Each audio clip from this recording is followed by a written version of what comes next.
What's going on, people? Very good evening to you all. It's your boy Daryl from the Boxing Lowdown here, and I'm delighted to be joined by my co-host Laurie for episode number 34 of the Boxing Lowdown podcast. We've got another great show for you guys, man. Mr. Laurie, yeah, what's going on, man? In the house, man. I'm in the house, literally in the house. In the house, yeah, for real, in the house today, man. You're not in the studio today? No, not in the studio today. Had to get my second jab today. And before anyone says it, I'm not advertising people getting the jab. I'm just saying that's where I've come from. I've got my second jab because I know that whenever I say things like this on streams, people hit the comments, oh, stop, I'm just telling you what I've been doing. But yeah, I'm here, had my jab, enjoying the sun at home. I'm going to pop out later to the gym maybe. And yeah, man, it's not too bad at all. Looking forward to it. Not too bad at all, man. Guys, you know how we do it, man. Every single week, the podcast goes off. We're live on Twitter and YouTube. Anybody that wants to join us, feel free to leave a comment, drop a like, share the video, subscribe to the channel if you haven't already. We've already got a comment from my guy, IB. He's put here, Laurie, sun's out, guns out. He's got the guns out for real, going gym later. Do you know what I mean?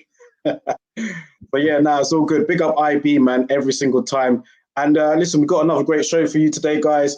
Looking forward to chopping it up with Laurie and the rest of you lot. So feel free to, as I said, join in, leave your comments, and let's do this, man. Every week, let's do this.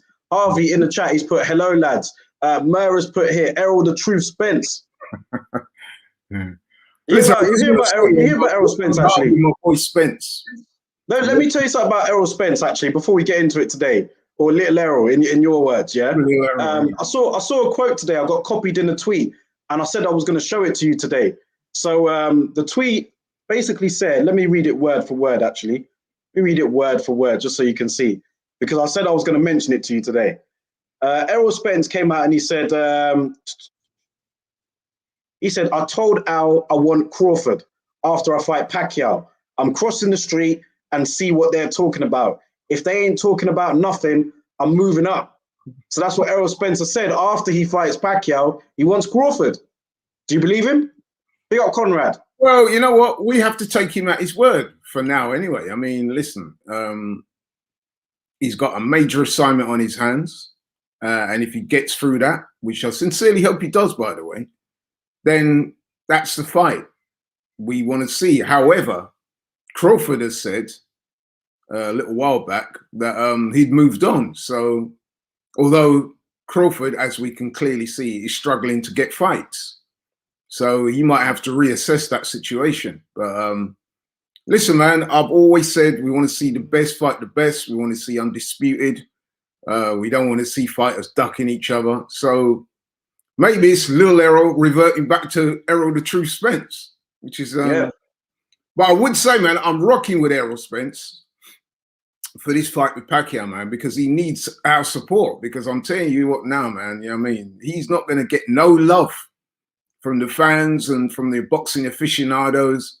I'm very worried for him in this fight. Not so much because of what Manny Pacquiao brings. We know what Manny Pacquiao brings. He's a great fighter.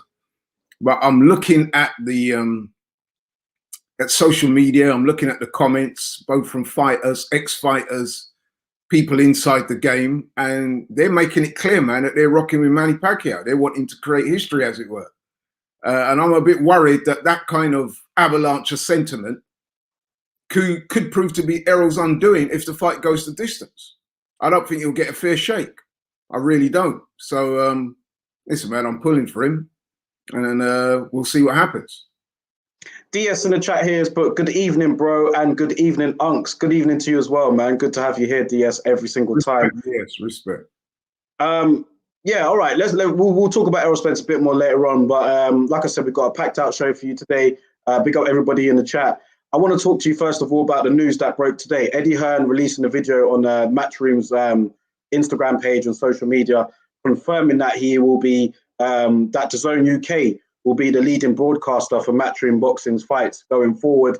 I don't know if it's got one more fight with Sky or not. I can't remember. But the news really was that DAZN UK will be, you know, the platform where all the Matchroom Boxing's fights will be shown on from June onwards. And, you know, it's the worst kept secret, really, because we all could see this happening. What do you think this has? I mean, what sort of implications has this got for Sky? Considering Sky are showing Mayweather-Paul this weekend, do you think that might be the direction it's going? And what do you think about the news about Eddie Hearn and DAZN UK and everything else? Well, you know what? From a boxing fan's perspective, it could be a good thing. I think it will be a good thing. I'm not so sure if it'll be a good thing for Sky, because they're going to have to totally revamp their model. Obviously, Eddie Hearn and Sky had a very close and fruitful relationship over the last 10 years, I think it is. 24, I think it's longer than that. I think he said it's almost 20 odd years or something. With Matchroom? Or with yeah. Okay. Well, Matchroom, yeah. It's been a long association. And I think it's fair to say that it was successful, wasn't it? It was a fruitful association. Number of shows, some very good shows, pay-per-view shows as well. But obviously, Eddie Hearn has sought to move on. He's got this news deal with DAZN. And the thing that strikes you immediately about this deal is that it's specific to boxing, isn't it? So if you're a hardcore boxing fan like myself and you, that DAZN deal is going to make for bigger and better fights and more fights, which at the moment on Sky, I mean, you know, it isn't, is it? It's not entirely consistent. Some weeks you'll get boxing and then there's hiatuses, you know what I mean? So with the DAZN deal, it will be specific to boxing. Not that DAZN is just concentrates on boxing. It's a sports channel, but DAZN Boxing, DAZN UK will be focusing on boxing. They'll be bringing fights from all over the world. I'm hearing that they've got a big budget there, so they can make a lot of big fights. So more fights, more the merrier, man. And it will also, I'm hearing, allow British fighters a platform in which to operate on, both here and abroad. So I think it can only be a good thing, to be honest. Yeah, Conrad said here, can't lie, he's got me excited about the plans. Harvey has said here, I'm glad he's moved to DAZN. Sky don't have much interest in boxing anymore, in my opinion. They picked up Mayweather versus Paul, but they didn't get Ramirez versus Taylor. Disgraceful, really. Got a point, innit? Absolutely, he's got a point. I mean, I was saying this to you earlier today, and I've seen boxers come out and say that. First, Josh Taylor said it, but I've seen other boxers come out on Twitter and express their disappointment in Sky. And I think they're spot on. It's ludicrous, isn't it? I mean, that you can get Sky, for whatever reason, not taking on the Ramirez-Taylor fight. And here they are about to, you know what I mean, broadcast on pay-per-view, by the way, some sham fight, man, that no one that I've spoken to has got any remote. Actually, no, you know what? That's not true. I guess this is give you a little insight into the type of people that are interested in this fight. So I was at work the other day at AFTV studio, and there's a couple of young guys, and I think it's fair to say they have no real interest in boxing. I mean, I think the only other fight I've heard them talk about this year is the potential AJ and Fury fight. And these guys, I overheard them in the office today planning to get together on Saturday to watch, or Sunday, isn't it? It's Sunday. Sunday, yeah. Yeah. To watch Logan Paul versus Mayweather and saying, yeah, it should be a good night. Yeah, I mean, to me, it was cringeworthy just to hear people talk about it. Then they had the temerity to ask me if I'd like to join them. To which I said, listen, man, just count me out, bro. You know what I mean? I am not interested in that in the slightest. You know what I mean? I wouldn't cross the road to see it. I would not cross. It's an absolute load of nonsense from start to finish. And I heard, I was watching a bit of Sky before I came out this morning, and Adam Smith was on there. I was just going to say that. He could not sell it at all. Even he had to kind of laugh. He looked embarrassed, didn't he? He actually looked embarrassed. That's what I was picking up. It was cringeworthy viewing. I actually felt sorry for him because obviously he's been put in that position. I mean, he's a company man, isn't he, Adam Smith? So they've reeled him out, and they've got one of the Sky presenters who equally doesn't know anything about boxing. And he's like reading these questions off a piece of paper, literally. And Adam Smith is there. Well, you know, it's an event. It's an exhibition, you know. And here, possibly the greatest defensive fighter of all time, maybe one of the best fighters of all time. And he's up against a YouTuber. And yes, I know what you're going to say, but imagine if he lands a punch. I was like, this is just absolute BS, man. It really is. You know what I mean? And I mean, like you said, there's a market. There's a market, I suppose. It's not for us. It's not for the guys in the chat. It's for people like the youngsters at, you know, the office, at the AFTV office. It's kind of for those people, isn't it? Yep. And listen, man, I mean, everyone can watch anything they want to watch these days. I get that. But I'm kind of annoyed with Floyd because I just feel that it's almost to me like he's bringing boxing into disrepute by doing this. You know what I mean? Yeah. If Floyd wanted to do exhibitions, man, he could have fought other guys far more worthy of his attention than Logan Paul. And in the lead up to this fight, I saw something on YouTube that really made me cringe. Was when I saw Logan Paul, who, let's face it, half Floyd's age, literally. The guy should be begging Mayweather for a selfie, and he's there on a platform disrespecting Floyd, man, talking all sorts of greasy stuff about him not being able to read properly, and you know what I mean? He was just mega hella disrespectful, and I thought, Floyd, this is what you signed up for, really?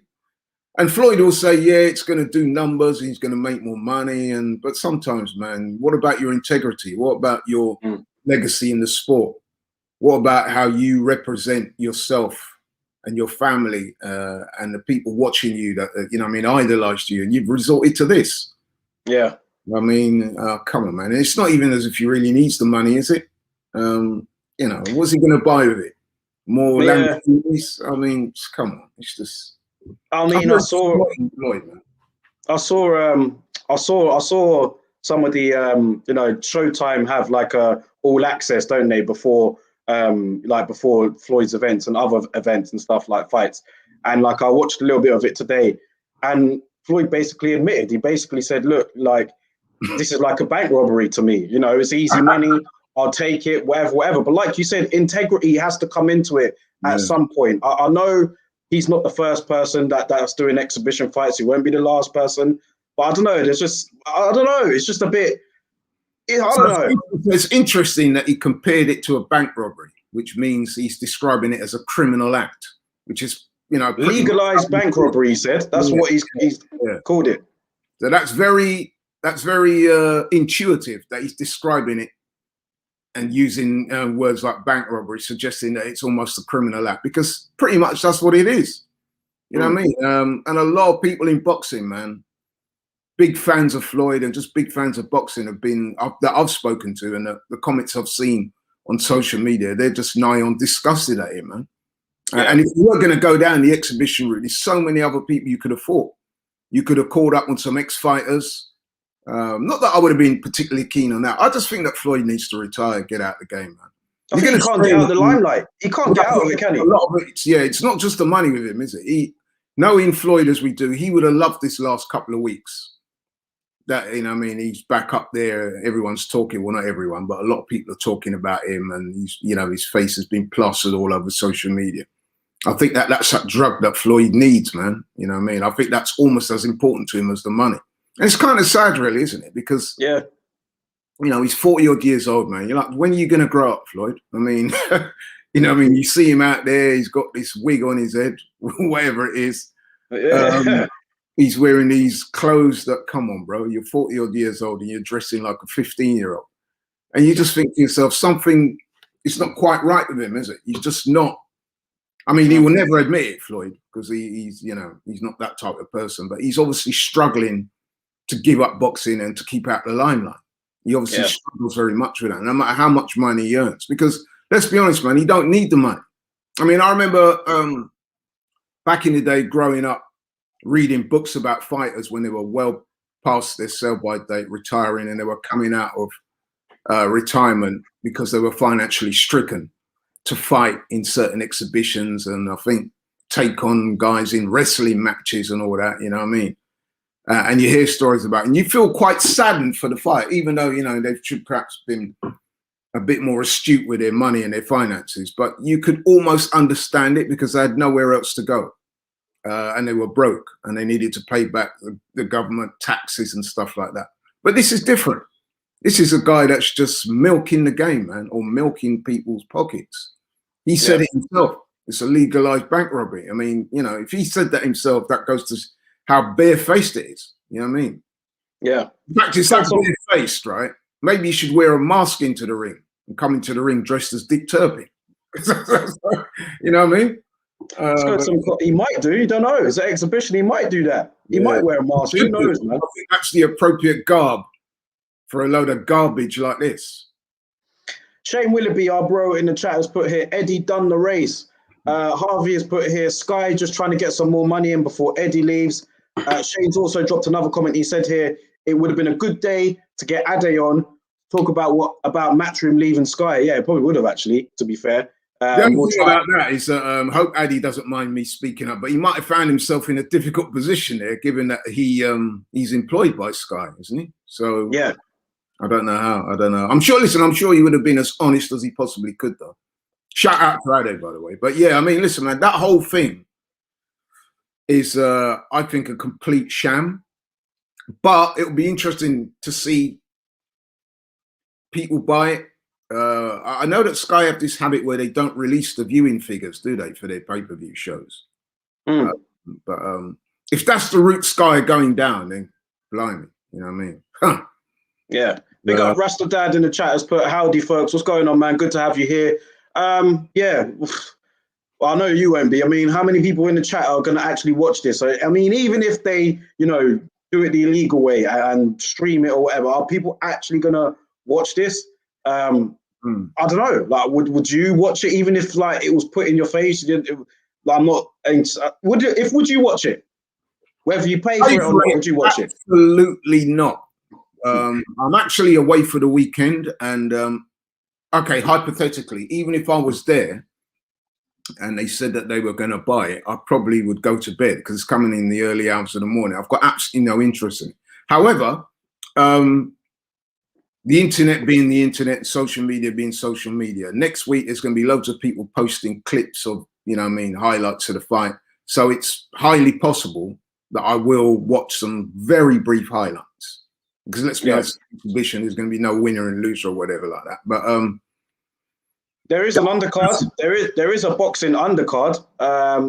We saw last week the news about what's the name again? Failed the drugs test. Oh, are you willing to take the test, Bernard? Yeah, Jean Pascal was supposed to be fighting Badu Jack, but he's failed his drugs test, so we don't know who Badu Jack will be fighting now. Who else is on the undercard? There's someone else on the undercard as well, isn't there?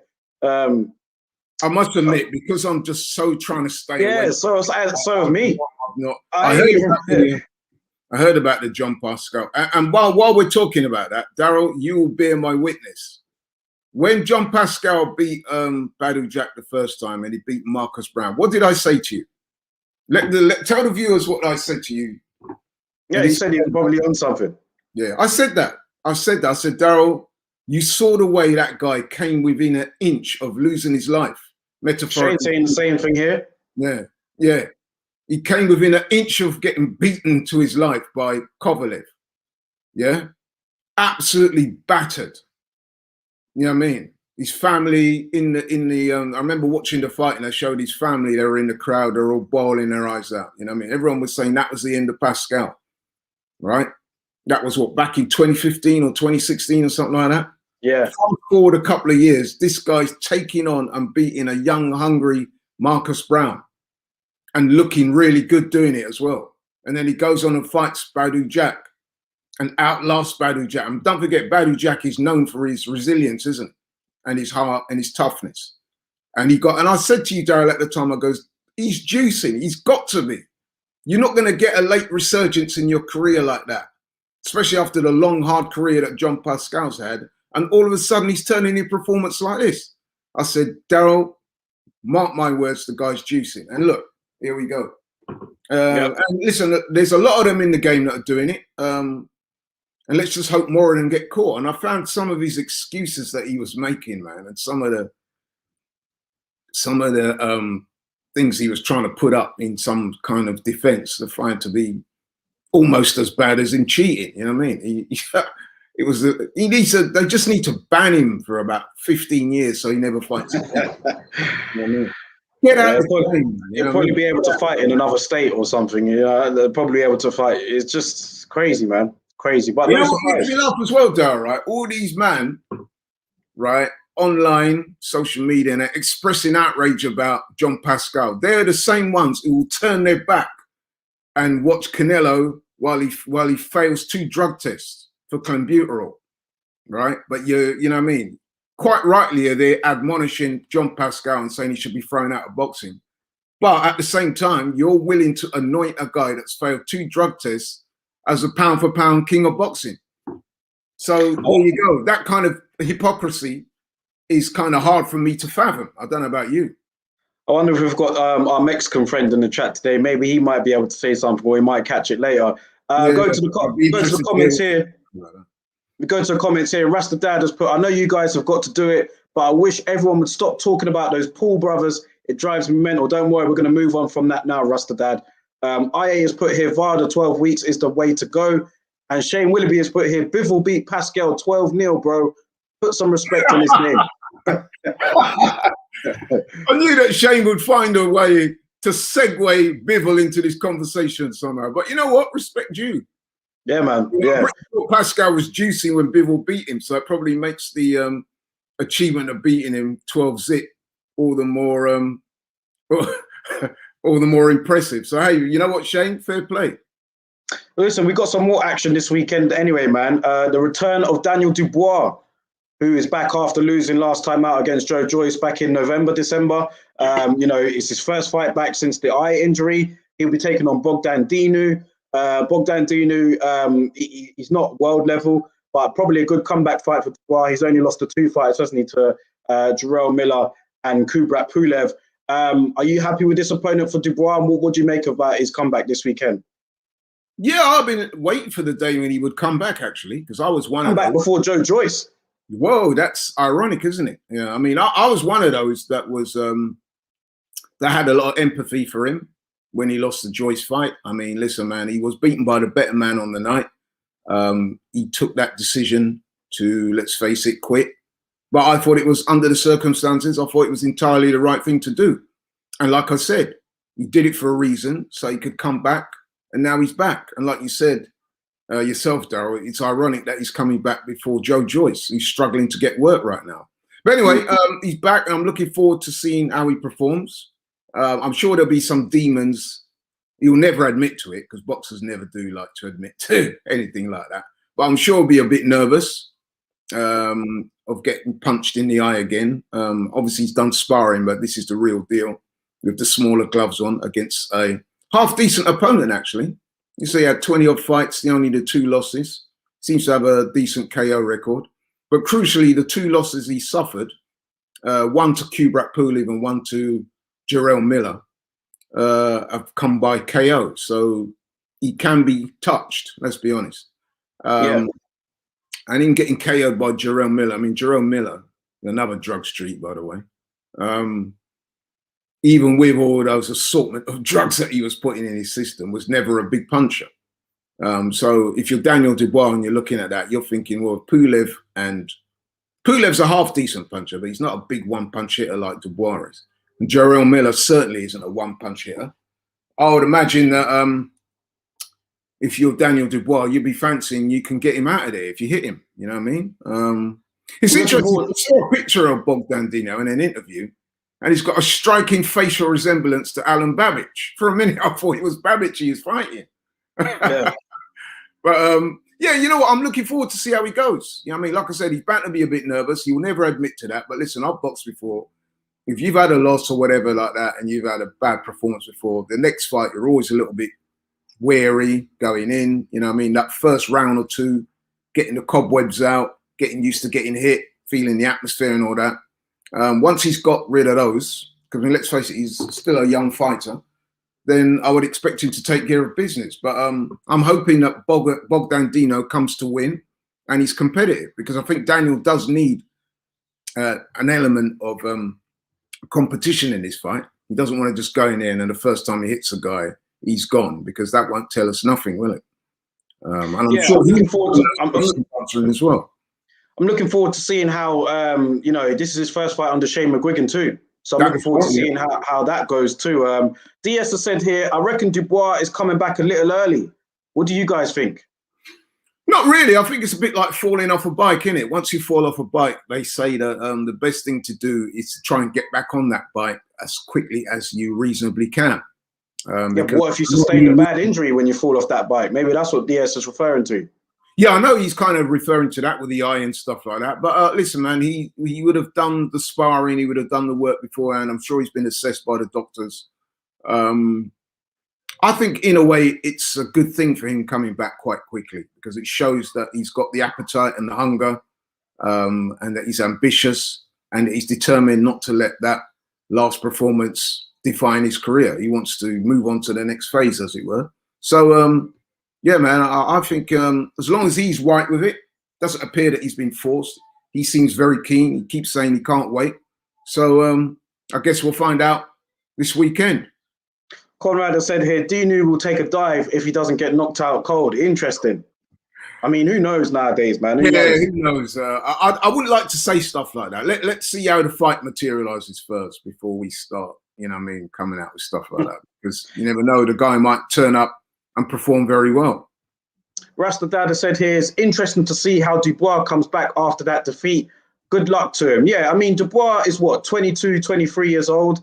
He's got a long career ahead of him. That taking a knee at that time against Joe Joyce may have not only saved his career, but, you know, added on further years to it. Do you know what I'm saying? Yeah, after that. So let's see. I mean, all the great fighters take a loss. It's how you bounce back from it.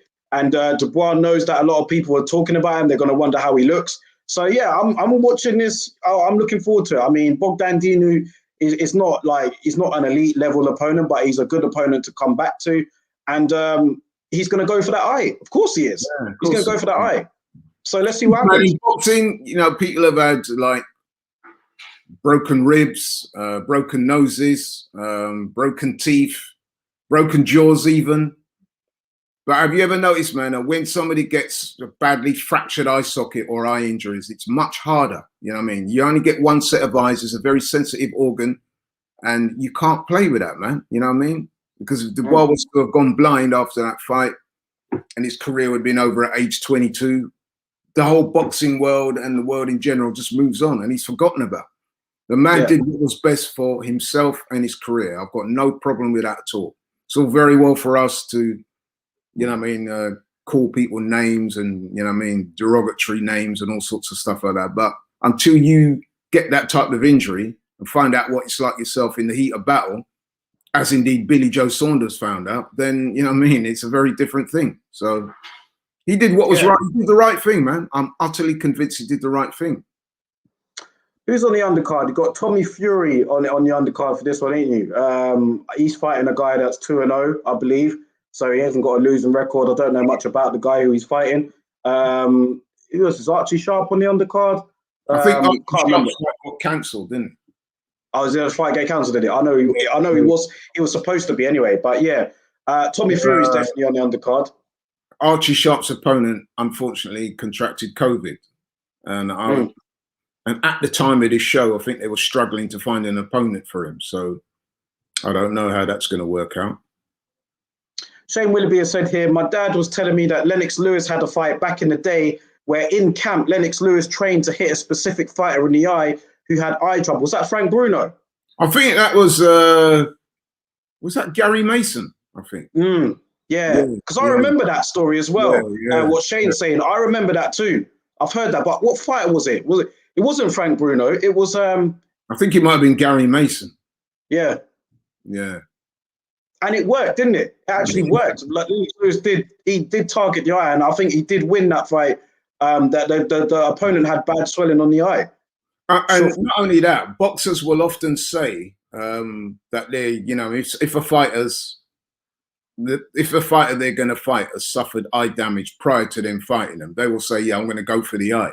And it's just part of boxing psyche. What you're trying to do is put doubts in that other fighter's head. Because, you know, boxing's it's mental warfare as well as physical warfare. So sometimes a fighter will say that, yeah, I've heard he's had eye trouble. You know, I'm going directly for the eye in this fight. I'm working on certain things. Again, like I said, it may well be true, but a lot of it is psychological warfare. What was the reason Daniel Dubois and Mark Tibbs never worked out then? Because that was kind of strange, wasn't it? Them two were together. And then, like, obviously Mark Tibbs went over to Texas to go and train Billy Joe for that fight. And like afterwards came back, and then all of a sudden Dubois is no longer with Tibbs. He's now with Shane McGuigan, which is a good choice for me, by the way. I'm high on Shane McGuigan, but that was weird, wasn't it? I don't know how that quite ended up. Like, how did it not? What happened with that? Well, I heard a very interesting interview on one of the national radio stations about a month back now, in the lead up to this fight, and Mark Tibbs was being asked questions about that, and he was quite non-committal. He didn't want to say up front what the reason was, but given the line of questioning and given what he said, I came to the conclusion anyway that I think he might have been a little bit concerned at the role that Daniel Dubois' dad plays in his career. Because I think he even referenced some previous experiences he's had and said, I don't want to go down that route. Daniel's a lovely guy, but there were certain things that happened in the gym that day that I wasn't too happy with. And I've been through this type of thing before. And I'm not really wanting to go down that route with him. So I was thinking, is he referring to Dillian Whyte? The Dillian Whyte situation? And then over the course of weeks and days, other people have started to suggest that it may be that he felt that Daniel Dubois' dad was perhaps playing too much of a role in the background and might get in the way. And he didn't want to have to deal with that situation, you know what I mean, where you got a hands-on father that might get in the way of what he's trying to do. He did take the time to wish Daniel Dubois well and said that he thought he was a lovely guy and that they'd done some good work together, albeit limited, and that he'd look good, and he's looking forward to seeing him get in the ring and resume his career. So I don't think there's any bad feelings there. I think Mark Tibbs was making the point that, listen, man, there was a few red flags that went off when I was training him. I've come across these types of things before, and rather than go down the road later and be disappointed, he wanted to extricate himself from that situation, which is his right to do. But I do agree with you about Shane McGuigan. I think that's no disrespect to Mark Tibbs, who I'm sure is a very good trainer. But I'm kind of thinking that Shane McGuigan might be even more suited to Daniel Dubois. Yeah. Because one thing with trainers and fighters, man, I mean, there's no one size fits all. You know, every fighter is different to a trainer. And there's more to it than just like what ability the fighter's got. It's the sort of connection you have as well. And I don't know. I just think maybe Shane McGuigan's a bit younger. He might be able to, you know, relate to Daniel Dubois a bit more. Dubois is a very, to me anyway, on the eye, he seems a very shy, reserved type of character, man. He seems almost introverted, you know. Yeah, very introverted. Doesn't not. He still has the mannerisms of like somebody that's. I know he is young, but the mannerisms that he carries, he seems very young, like mentally as well. So maybe you're suggesting that he might be a bit immature then. Yeah, not in a bad way, but yeah. I am. Yeah. What do you think? Maybe that could be a factor as well. The connection. No, I agree. Yeah, so you're suggesting that maybe Shane McGuigan might be a better fit for him to get him to come out of himself a bit more and be, you know, no one knows really. But what I would say is if you look at the body of work of Shane McGuigan recently, especially like the work he's done with Lawrence Okoli, very impressive.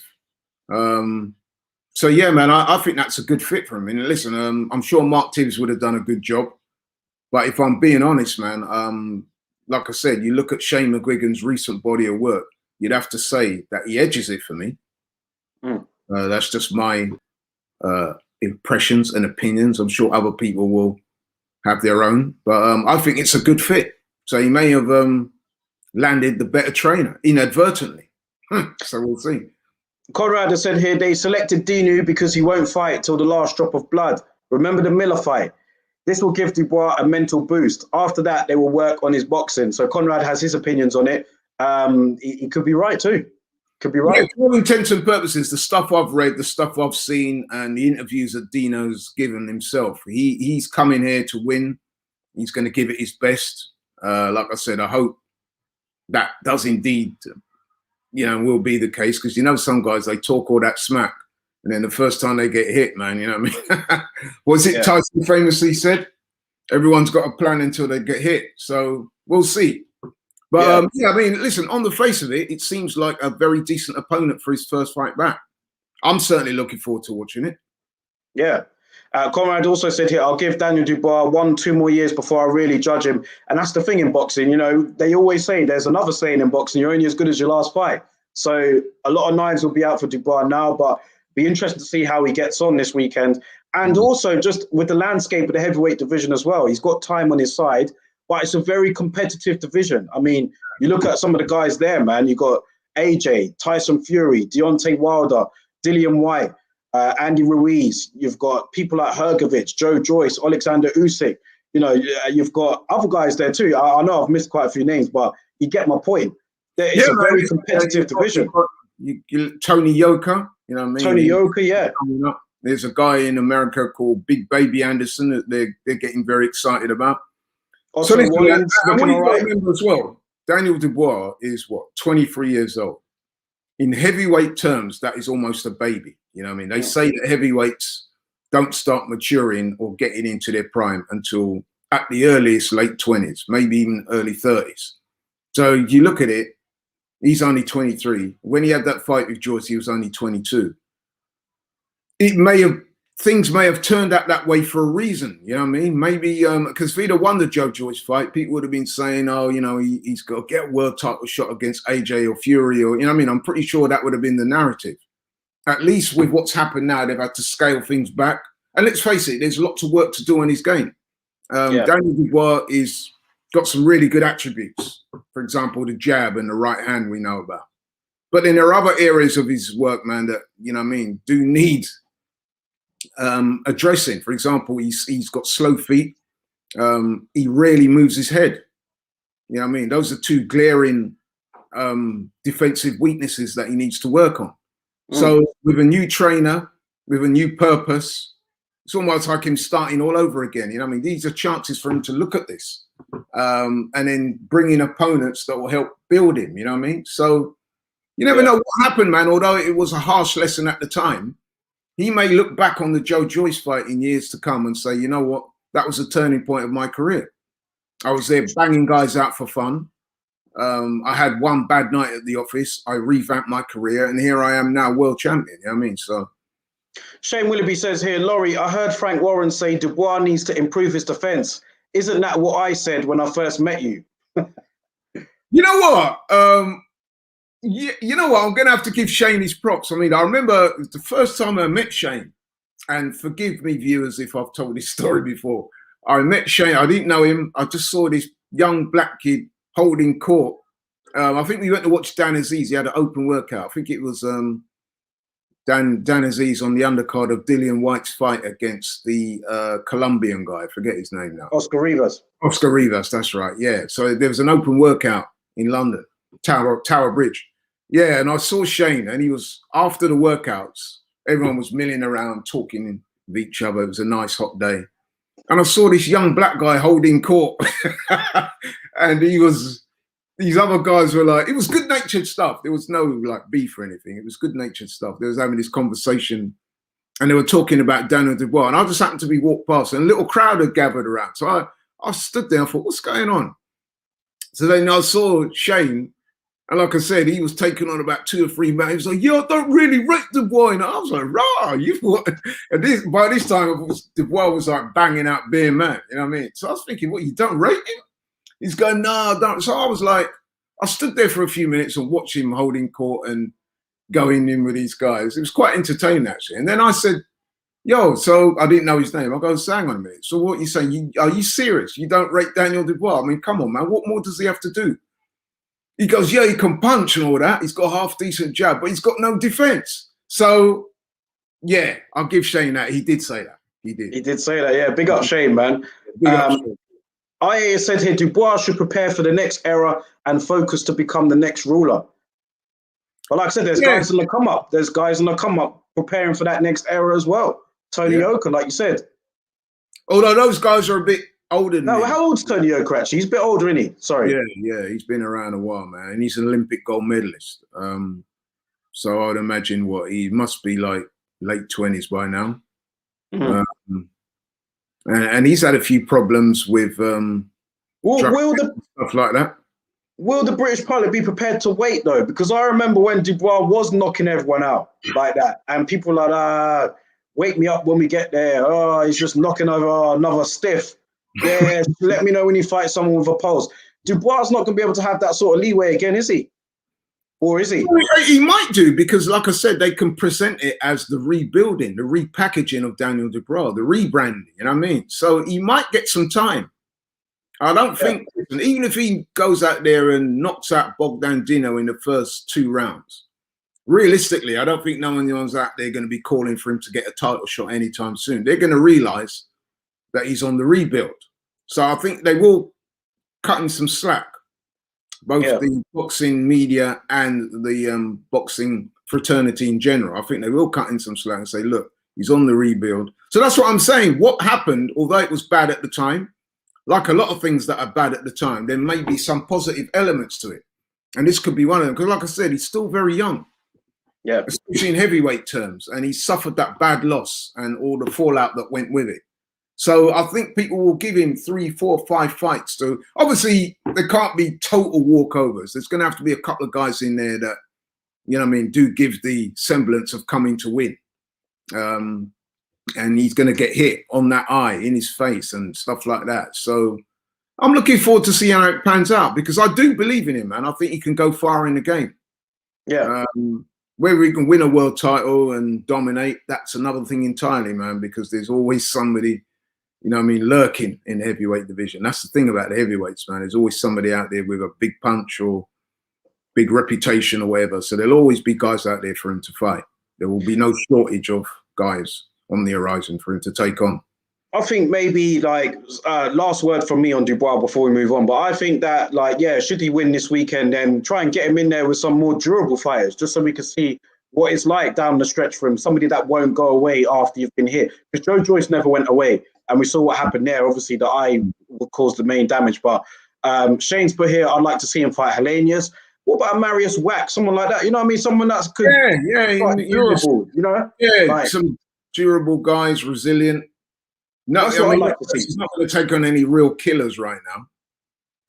And say what you want about Frank Warren, he is known for building fighters. I think that's one of the plaudits that he gets above Eddie Hearn and Matchroom, is that certainly the impression in the game is that Frank Warren tends to take more time building fighters, whereas with Eddie, it's sink or swim, mate. Perception is once you've reached a level, you're going to get a world title shot, whether you're ready for it or not. You know what I mean? So yeah, sink or swim. But with Frank Warren, it's often a slow build or a more purposeful build. But we'll see. Return of Daniel Dubois will be this weekend on BT Sport, man. Make sure you guys tune into that. I'm looking forward to that. Let's talk about Devin Haney. We need to talk about Devin Haney and Jorge Linares, man. Give our review on that fight. Devin Haney, for me, looked very good. First nine rounds or so, outboxing Linares. He did get caught a couple of times, but I thought he was doing very well.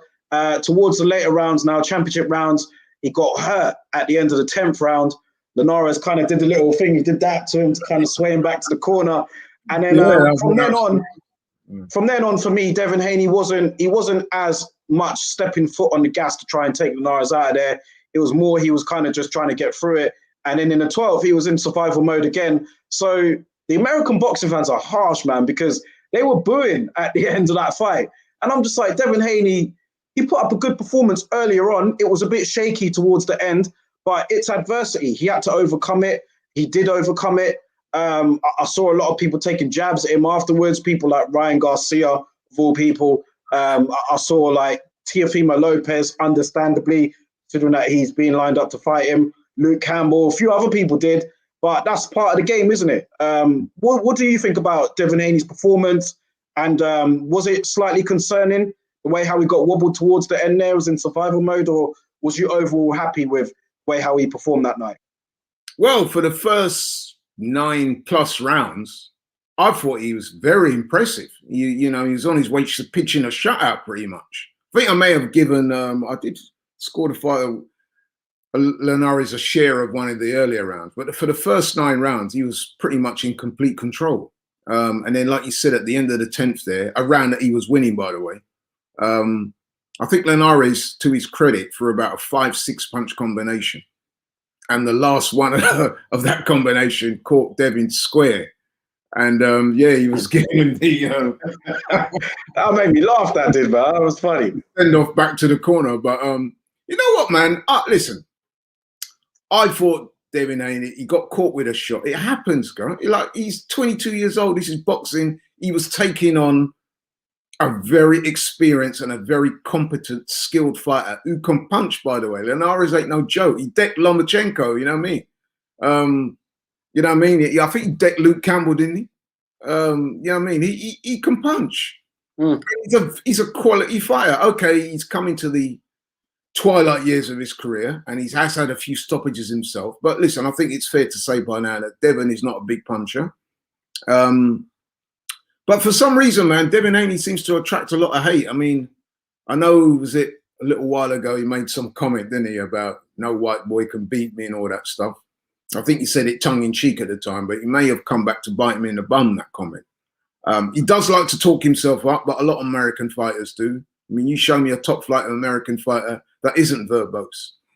But for some reason, he gets a lot of hate, and I can't understand why, you know what I mean? Because he's a very good fighter, man. He's very technically accomplished. He's got a beautiful jab. He's got speed. The only thing he lacks for at the moment is power. And I'm going to give him his props, man. Listen, he got caught with a big shot. It came at the end of the round. He was still clearly not on his legs properly at the start of the 11th. He had to negotiate himself through the end of that fight. And he did the right thing, hold. You know what I mean? What would they want him to do? You know what I mean? And in the rounds before that, people had said he was going to run from Linares. No, he didn't. He was in the pocket pretty much the whole fight. In fact, I think it might have been around 6 or 7. He was actually trying to walk Linares down, pushing him back, hitting him to the body. So I thought it was a very impressive performance. But I guess some people, they saw him get hurt like that. And whether it's because they wanted him to lose and he didn't, now they're coming out and saying, oh, he's not got a chin. Oh, it wasn't very impressive. Listen, man, I thought he was very impressive. And I had him winning the fight 118, 110. And there's not many people that do that to Linares, that wider decision. You know what I mean? He's always the scorecards didn't reflect that, did it? Yeah, well. 116, 112, I think it was 115, 113. The other one, I was like, 115, 113? Yeah. I was like, wow, man. I've 7 rounds to 5, you lot had it. I've not given up trying to understand what these judges are looking at, man. I've said it before on this show, that the boxing judging is so political these days, man, that it's just fraught with corruption. It really We've got a lot of comments. We've got a lot of comments on this. Some of them are questions to us, so let's get through them. DS has said here, Haney was brilliant for 8 to 9 rounds, but I'm still not sold on him. I think he loses to Tank and Tio, although he beats Garcia. Stefan, my bro in the chat, has put here, Ryan Garcia, this is what I said as well on Twitter. Stefan has said it here. Ryan Garcia is apparently struggling with his mental health, but deciding to insult Haney. All of a sudden, he comes out now. A quick take on Ryan Garcia, because I need to get this off my chest. I remember... you started him, Stefan. A few weeks ago, I said to you that I had my doubts about this mental health thing. I mean, obviously, when it comes to mental health, we try not to second guess people because we could be wrong. But I just very dubious about the way he handled that whole thing, calling off the fight. Next week, you know, he's rocking up in Hawaii with his girlfriend and just stuff like that. And what he did after that fight the other day, man, that was the behavior of a douchebag, man. I'm sorry. You have, say you're struggling with mental health, right? And then you got the temerity to go online and criticize another guy that's out there. Meanwhile, you're in your living room and you can hear other people in the background as well. That doesn't sound like somebody that's struggling with mental health to me. That sounds like immaturity, man. You know what I mean? That sounds like a guy that's not really focused on boxing and just making excuses. And I was really, really angry when I saw that. I thought, bro, the last thing you need to be doing is criticizing a guy that's going out there and putting it on the line. What are you doing? You know what I mean? What are you doing, Ryan Garcia? So, yeah, I thought that was, he's a douchebag behind that, man. That was really poor, really low. Criticizing a guy that you ducked, blatantly ducked. Yeah. And like I said, has it got anything to do with the fact that Devin beat him 4 times in the amateurs? You know what I mean? I mean, you can tell that, you know what I mean? And what annoys me about that as well is that in the midst of him coming out with the mental health stuff, a lot of boxers in the boxing fraternity did the right thing, came out, showed him support. One of them, incidentally, was the same Devin Haney that he's criticising. Imagine if you're Devin Haney, right, and then you see that the next day after you've just gone, 12 rounds in a really hard fight with Linares. You've been hit and hurt, but you survived it and you came through. And people are, calling it a great fight, which it was a very good fight. And then you see something like that from Ryan Garcia. Imagine how he must have felt, because he, like I said, he tried to be the bigger man and wish Ryan Garcia were. And then you turn around and you see that kind of snakish behavior. Very poor, man. But who's advising Ryan Garcia, man? I mean, hello, man. His immaturity levels are just like real low, man. I mean, listen. Wow. Yeah, not for me. Conrad has put here, Laurie, are you not worried that the young, fresh Haney didn't manage to recover? Yeah, but he did recover. He went on to win the fight.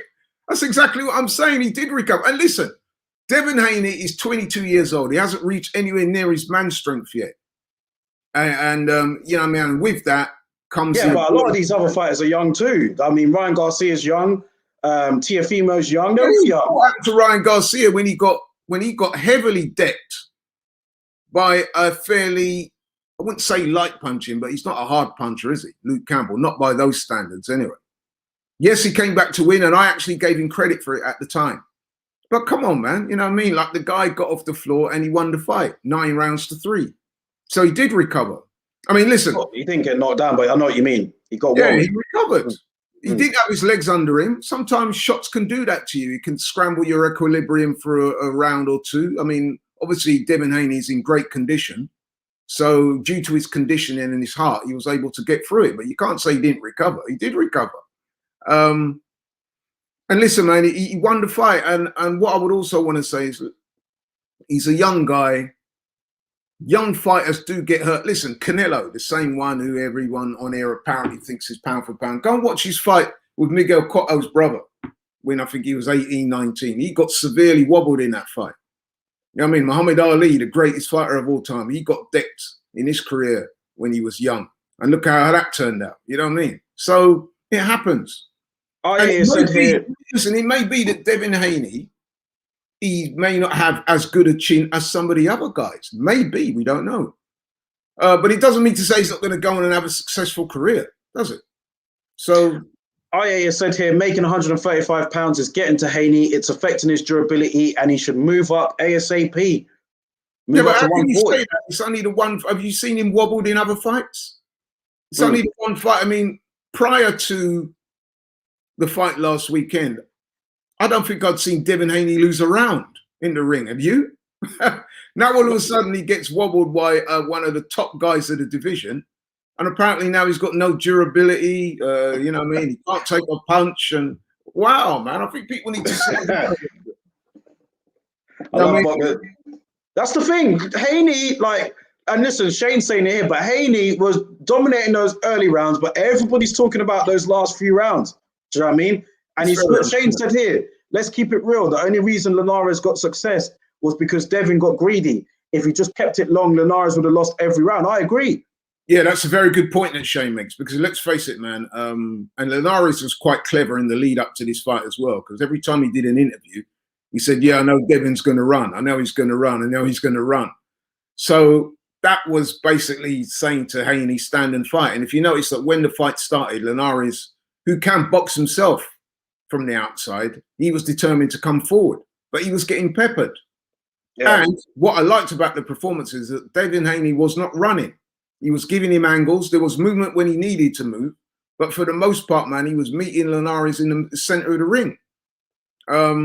And like Shane says, when you do that, obviously you're putting yourself into punching range more. So, you know what I mean? The chances of you getting hit are more just by virtue of physics. You know what I mean? You're closer to the guy. So yeah. I was impressed with his performance. You know what I mean? I would give him a B+. I wouldn't give him an A, obviously, but I'll give him a B+. I thought it was a very good performance against a decent opponent. Very decent opponent, actually. And he showed me some things in there, man. He got some quality punches. Yeah. Harvey said here he agrees with you on the scorecards. He had it 118, 111 as well. IA has put here Hearn's first ever Vegas show, so judging weren't going to give him any favors.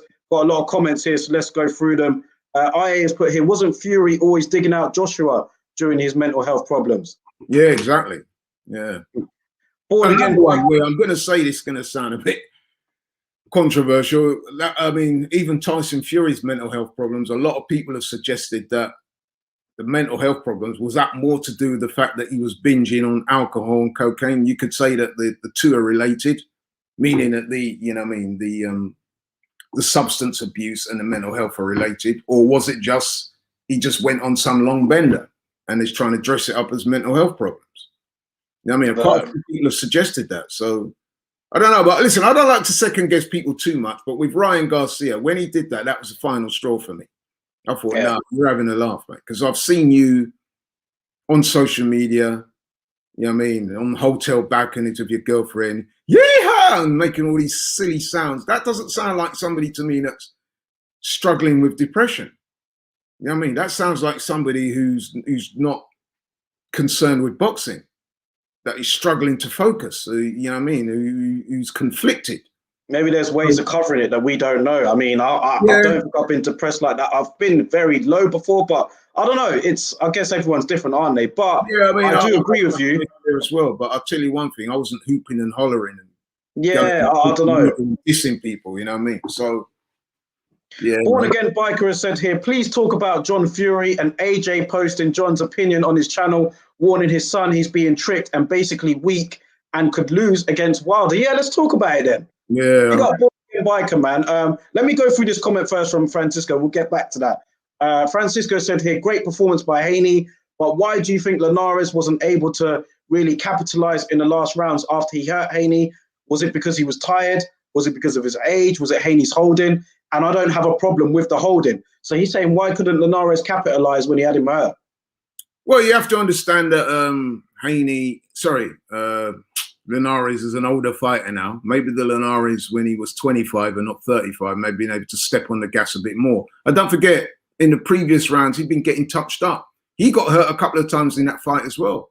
Once, particularly to the body, where you could see noticeably he was wincing and, you know what I mean, he didn't have a whole lot of output for the seconds after that.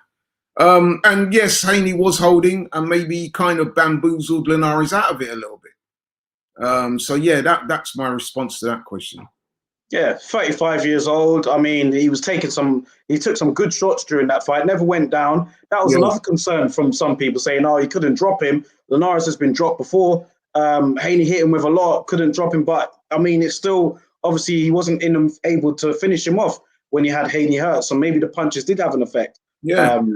You know, if you're getting hit consistently for 9-10 rounds, even if the guy is a fairly light puncher, it's still going to have an effect. I mean, look at Linares' face after the fight. He was busted up in there, man. You know what I mean? You could see it. And he went all the post-fight stuff that I saw him with glasses on and stuff like that. You know what I mean? So, you know what I mean? Someone was in there hitting him. So he was definitely getting hit. Let's go back to this question from Born Again Biker. As you guys know, I'm sure everybody's aware, John Fury came out last week and was, criticizing the people around his son, Tyson Fury, for the way how that fight with Anthony Joshua collapsed. Then, he did an interview with BT Sport, I believe it was, or somebody, yeah. And then AJ saw the interview. He posted it on his Snapchat and on his social media, basically agreeing with what John Fury said. And even going as far as to saying he wouldn't mind meeting up with John Fury to talk to him or whatever. I don't know what he wants to talk to him about. I found that to be utterly bizarre. I don't know what the hell's going through AJ's head. All I would say about that is that, listen, AJ, I don't know if there's some plan to this, but what I would say, if that was you, the Furies wouldn't be showing you no love, bro. So I don't know what you're hoping to achieve by this, being this. By meeting up with him. It would not be reciprocated by them. Because when you lost to Ruiz, AJ, Tyson Fury and his people were amongst the first people to come out and laugh at you. So I think you need to just remember that, man, and just focus on your career. Let the Furies, that's their own problem, bro. You know what I mean? Well, Because what do you think? What do you think of? What do you think of John Fury's? What do you think of John Fury's comments, though? I mean, what do you make of them? What he said about his son and the yes men around him, and like, what do you think of that? You know, Well, that's I his was dad saying it. I don't. I did see bits of the interview. I didn't watch it all because, like I said, you know what I'm like when it comes to Fury and his dad. I just find anything they say, it's almost like I find it hard to take them serious. They just chat so much garbage. But I think the gist of what he was trying to say is that he's worried about. First, I know he said he was worried that Tyson doesn't appear to be taking things seriously. He's got yes men around him. He's been forced into the fight. But listen, it's a contractual obligation. You know what I mean? They should know this, you know. And as for this, he should have just thrown the belt in the bin. I don't think it's as simple as that. You know what I mean? He would have been subject to a lawsuit. You know what I mean? I don't know what John Fury, how he operates in his world, man, but in the world that we live in, man, things are legally binding. You can't just get out of your contractual obligations because you feel like it. You know what I mean? So, listen, well, what do you make of him also saying that he's a bit fearful now about that Wilder fight? As well he might, because if you see Wilder and you see how he's approaching this, then absolutely they should be taking it seriously.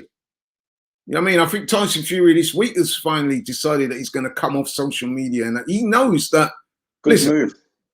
We said it before in the show last week and the weeks leading up to this. He said that the way Wilder, he feels aggrieved. He feels that stuff went on in that fight that was cheating.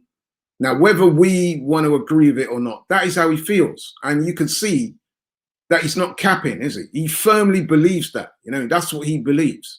So I don't think it's an act to sell a fight or anything like that. That's what he firmly believes. And the man is motivated by vengeance. And as I've said to you before, when somebody's motivated by vengeance, that can be a very powerful motivator. It can also work the other way as well. But if you channel that in the right direction, it can work for you. And we've seen with him and his new trainer, Malik Scott, I'm seeing things Wilder's doing on the pads that I hadn't seen him do before. So really that dynamic, that relationship with Malik Scott is paying some dividends. Now, whether it will transpire like that in the fight, because some people are saying, yeah, it's all right doing that on the pads. First time Fury hits him, he'll revert back to type. That may well be true. But we've seen upsets in the past, man. And the one thing is that I keep saying to people, man, you cannot write Wilder out completely because he's got the power. I mean, listen, people say, yeah, and I'm saying, yeah, he's done it before. He knocked Tyson Fury out before. He just didn't get the referee to make the right decision. But he's put Tyson Fury on his backside twice, one of them very heavily. So who's to say he couldn't do that again? In heavyweight boxing, man, like that, bang. Your best laid plans can go out the window. So Tyson Fury needs to focus on this fight. And I think what his dad was getting at is that, you know what I mean, he's worried that, you know what I mean, even though Wilder can't outbox Fury, he does have the power to put him away. And Fury needs to be cognizant of that. So we'll see how it happens. IA has said here, the build-up is too dark for me. It's promoted on race with Wilder's comment about white privilege. In America, that sells, doesn't it? The whole, like, it's going to be like that. Let's be honest. It's going to be like that. And I think, I mean, listen, this is maybe the subject for another show, but race, especially in America, is the elephant in the room, bro. It really is. And I mean, from Wilder's perspective and the stuff I've seen and the stuff I've read, they feel that the media and the boxing people in America treated, even though Wilder is the native of America, he's actually an Olympic bronze medalist who represented his country. He feels that Tyson Fury was treated more favorably than him in the media and by the people out there. And he feels it's down to race. That's how he feels, bro. And listen, growing up as a black man in this country, you know what I mean? The race does unfortunately rear its ugly head like that. So I'm not going to castigate Wilder for those comments, man. I'm not, because he's just saying what a lot of people feel. Yeah. But the difference is a lot of people won't say it, whereas Wilder will. Now you can criticize him for that or you don't. But, you know, fundamentally what he's saying is true, in my opinion. And I think you'll find a lot of black people will agree with you. Maybe not in public, but in private, they certainly would. In America, that's a big thing, man. It sells, doesn't it? It sells, man. It's not like that over here compared to America, but it is like that, man. That whole race element sells in America. Yeah, it does sell, but I'm not sure if Wilder's doing it just to sell the fight. It could be that he's looking to galvanize support within the black community. So unfortunately, it may well come across as a black versus white thing, which is unfortunate in that way. But like I said, it's not just Wilder that said that. I've seen quite a few independent observers say that, it's very frustrating for black Americans to watch Fury come over to America. And let's be honest, man, Fury's complained about getting treated unfairly in his own country. That's the ironic thing about it, isn't it? If you're black and American, you're saying, here we have a white guy that's complaining about racism in his own country because he's a gypsy. He comes over to America, right? And then he gets treated more favorably by the white media, predominantly white media, than the American guy. Do you believe that though? Do you believe that? I do believe there is a level of that exists. Absolutely, 100%. If you only got to go back through the history of boxing, you can see it, dating back to the Jack Johnson days and what they call drawing the color line, Jack Dempsey refusing to fight black fighters. You could go all the way through Muhammad Ali coming through. It's not maybe as bad as it once was, certainly not, but it's there, man. It's there. Boxing is one of those sports where it's a macho sport. And it's a very, what I call nationalistic sport. People are always trying to impose their... So, for example, Mexicans do it all the time. Mexican this, Mexican that. You know what I mean? They all support each other. They make a point of supporting their own, you know what I mean? And stuff like that. So you're going to get that. You just got to hope that it can be contained. So Wilder doesn't have to be responsible with some of the stuff that he comes out with. I do agree with that. But we cannot ignore the spectre of race in this fight. You can't. What do you make of Jermell Charlo's comments then? Because he disagreed with what Wilder was saying, didn't he? What did he say today? He was getting slated online by a lot of the... what he said not by everybody, but I think a lot of the black accounts on there were getting onto Jermell Charlo. Listen, I'm not over there in America, so I can't say personally how it is. But I can't really offer that much of a perspective on it. I can just see what I see on TV, but these guys are actually living out there. Jermell Charlo was getting a lot of stick today for coming out and saying it's got nothing to do with race and blah, blah, blah. And I can't remember what else he said. Do you remember do you know what he said? Yeah, he made reference to, I think there was some little beef going on between Canelo and Oscar De La Hoya. Oscar was accusing him of ducking one of the Charlos. And he inserted himself in the middle of the beef. Then Wilder's name come up, and he went on Wilder's IG live and was saying, "Oh, don't make excuses. Race, race don't matter. Skills pay the bills." Very silly remark for him to get involved in that, because we all know that race does matter, especially in America. So he's getting a lot of stick, quite rightly, in my opinion. You know what I mean?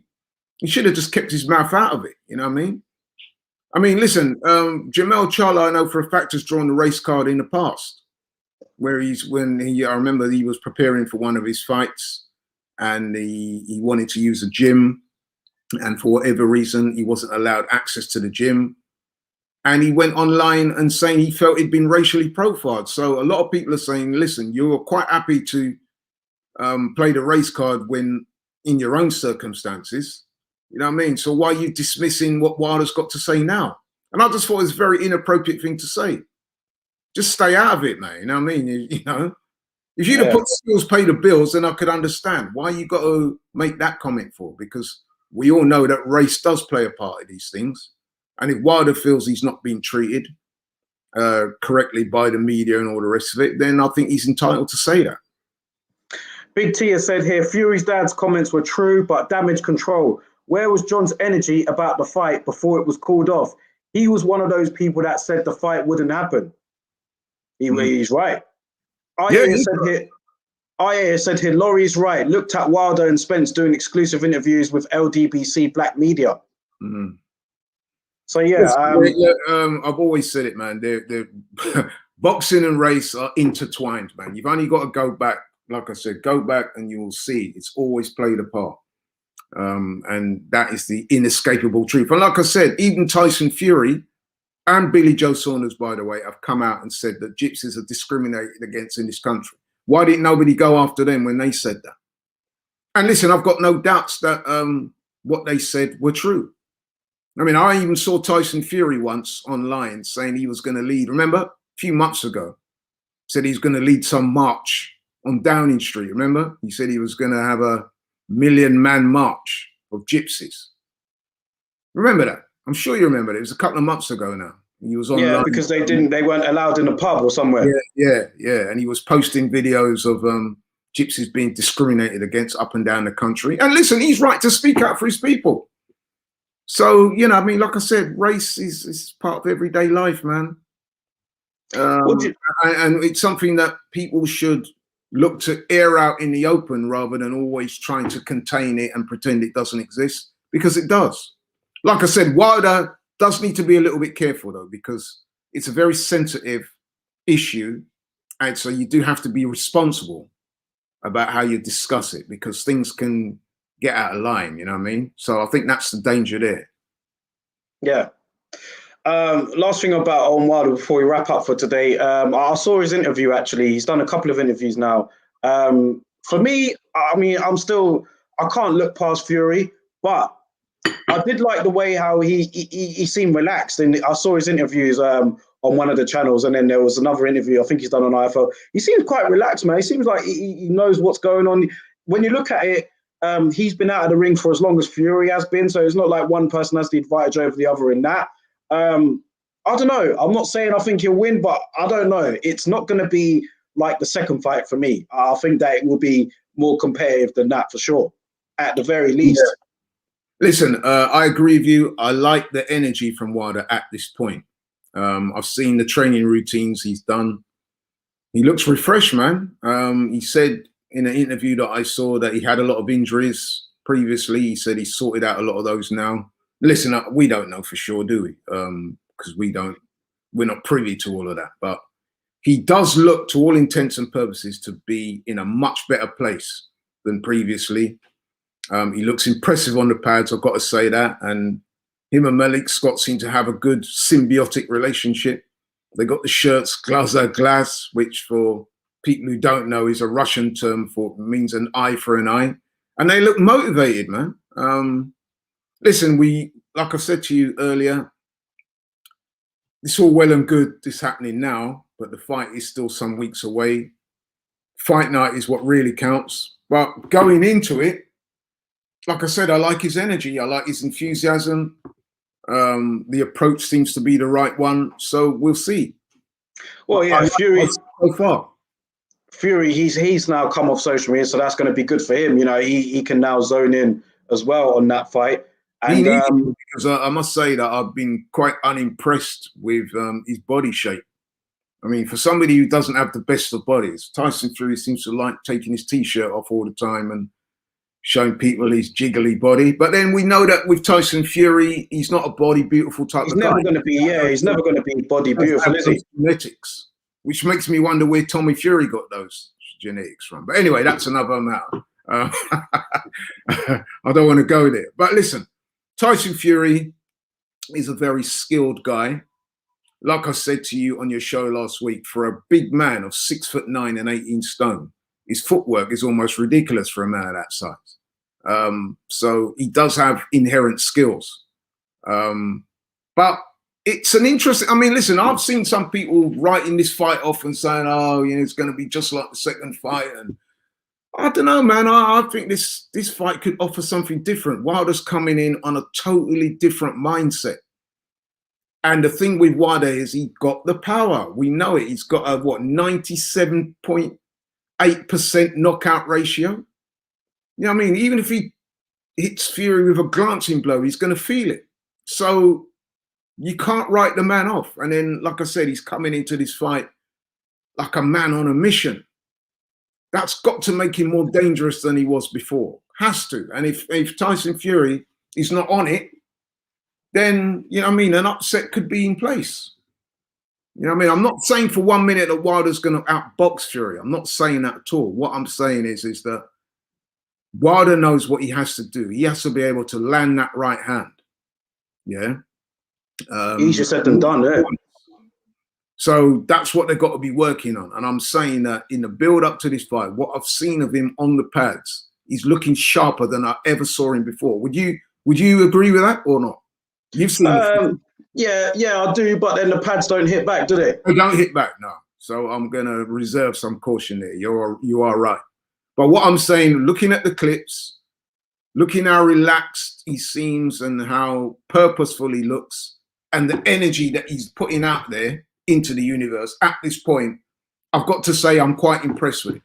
But as I said with Dubois, even at the start of the show, it all comes down to what happens on the night, doesn't it? Ultimately. Absolutely, man. And on that note, we're going to wrap it up for today. I want to thank everybody, as always, for being in the chat, offering your comments. Much appreciated. And don't forget, on the way out, you know what you got to do, man. Hit the like button if you haven't already. I've noticed we've had much more views on these shows over the last few weeks, man. So big up to everybody that has actually been liking the video, sharing it and raising awareness, man. It's getting out there. Do you know what I mean? It's getting the sort of views now that we deserve. So thankful to everybody. And, we'll be back again next week. Laurie, have you got anything you want to say to close out? No, I couldn't say it any better than what you've said it there, man. Smash the like button. Keep supporting the show. We truly appreciate it. And I'm looking forward to chatting to you next week when no doubt we'll be assessing Logan Paul's victory over Mayweather. No, we'll be talking about Daniel Dubois, hopefully his win over Dubois-Dinu and how exciting he looks. But listen, I'm sure there'll be talking points, man. It's boxing. Yeah. Big up everybody in the chat, man. And we'll catch you guys on the next one next week. Peace out.